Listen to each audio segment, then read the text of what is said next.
At the dawn of the new millennium, American International Group, or AIG, stood as a titan in the global insurance industry.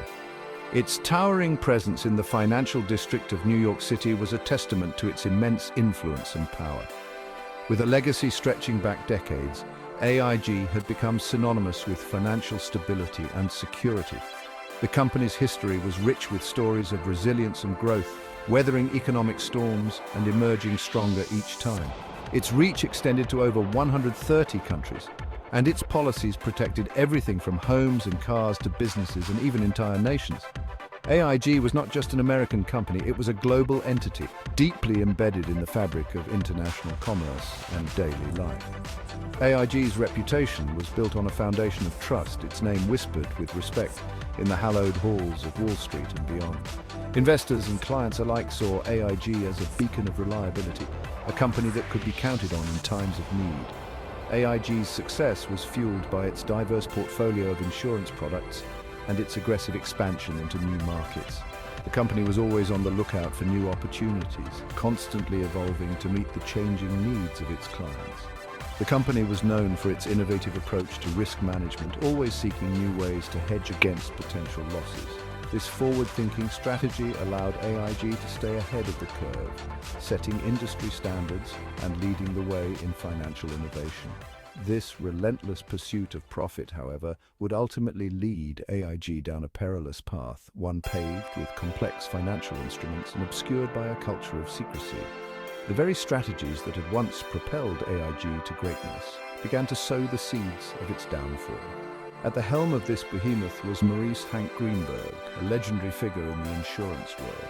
Greenberg's leadership was marked by bold decisions and a relentless drive for success, earning him a reputation as one of the most formidable leaders in the industry.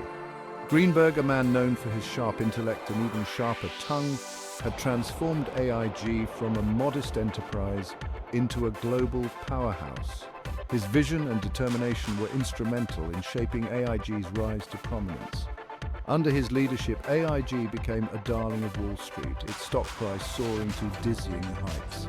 Investors flocked to AIG, drawn by the promise of high returns and the company's stellar reputation. However, beneath the veneer of success, a dangerous game was being played. The pursuit of profit at all costs led to risky financial practices that were not always transparent even to those within the company. AIG's financial engineers, driven by the allure of ever-increasing profits, began dabbling in exotic financial instruments known as credit default swaps. These instruments were complex and difficult to understand, even for seasoned professionals. These complex derivatives, initially designed to mitigate risk, would ultimately prove to be AIG's undoing, transforming the company from a symbol of stability into a poster child for corporate greed and recklessness. The very tools that were meant to protect the company became the catalysts for its near collapse, leaving a lasting impact on the financial world and serving as a cautionary tale for future generations.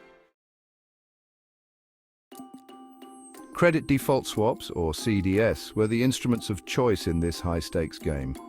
These financial derivatives became the cornerstone of a complex web of transactions that promised high returns but carried hidden risks.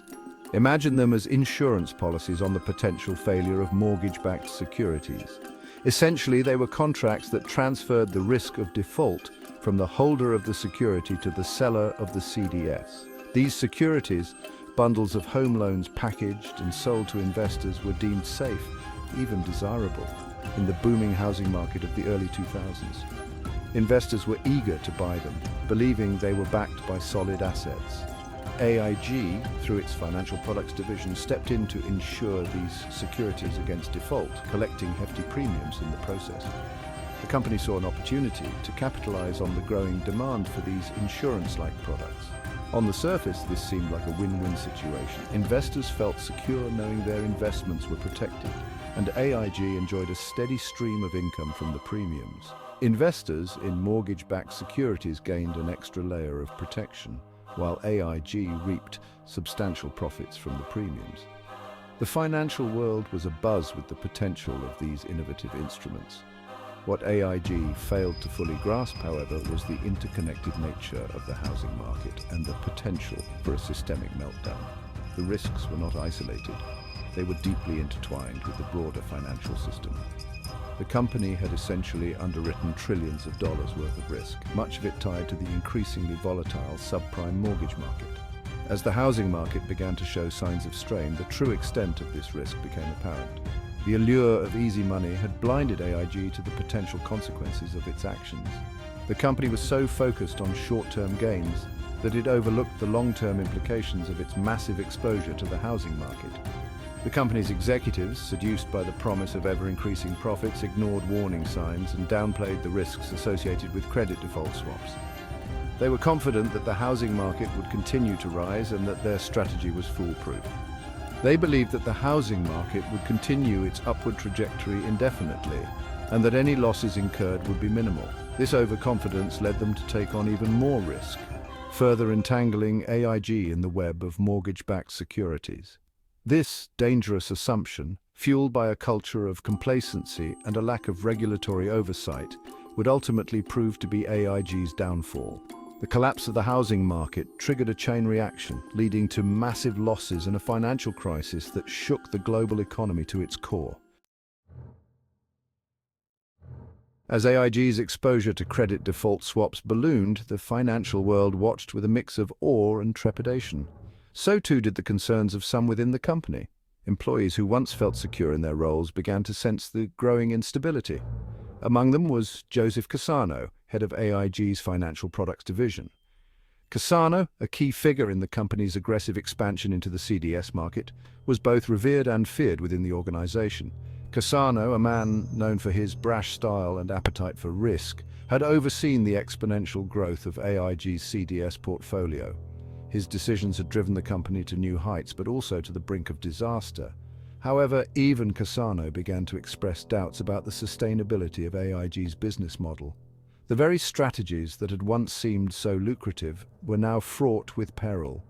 In a now infamous conference call with analysts in 2007, Cassano confidently declared that AIG's CDS portfolio was remote from any potential losses. His words were meant to reassure, but they masked a deeper unease.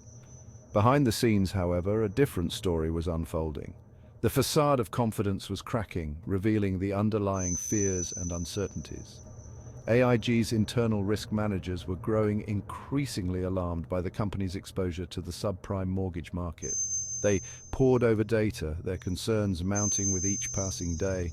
Their warnings, however, fell on deaf ears as AIG's top executives, blinded by greed and arrogance, refused to acknowledge the looming crisis. The culture of denial was pervasive, and dissenting voices were often silenced. Outside AIG's corporate walls, a handful of astute investors and analysts were also beginning to question the company's accounting practices and the true value of its CDS portfolio. They scrutinized every detail, searching for cracks in the facade. Among them was Kyle Bass, a hedge fund manager who had made a name for himself by betting against the subprime mortgage market. Bass was known for his keen analytical skills and his ability to spot opportunities where others saw only risk.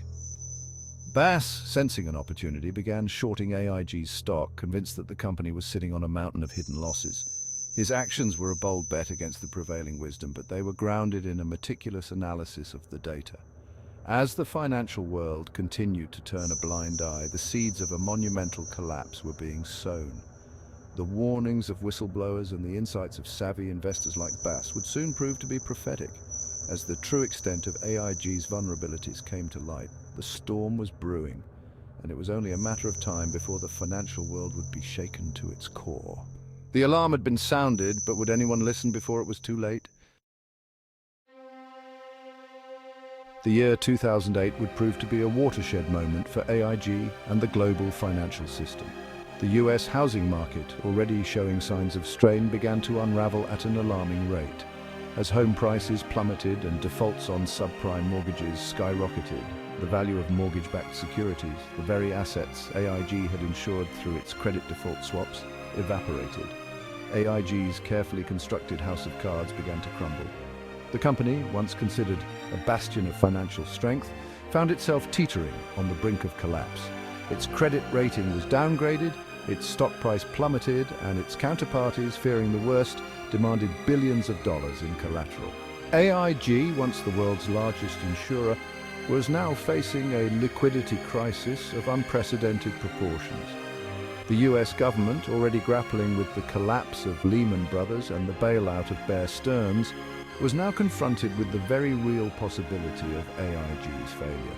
The potential consequences of such an event were too dire to even contemplate. AIG's collapse would have sent shockwaves through the global financial system, potentially triggering a domino effect that could have brought the entire edifice crashing down.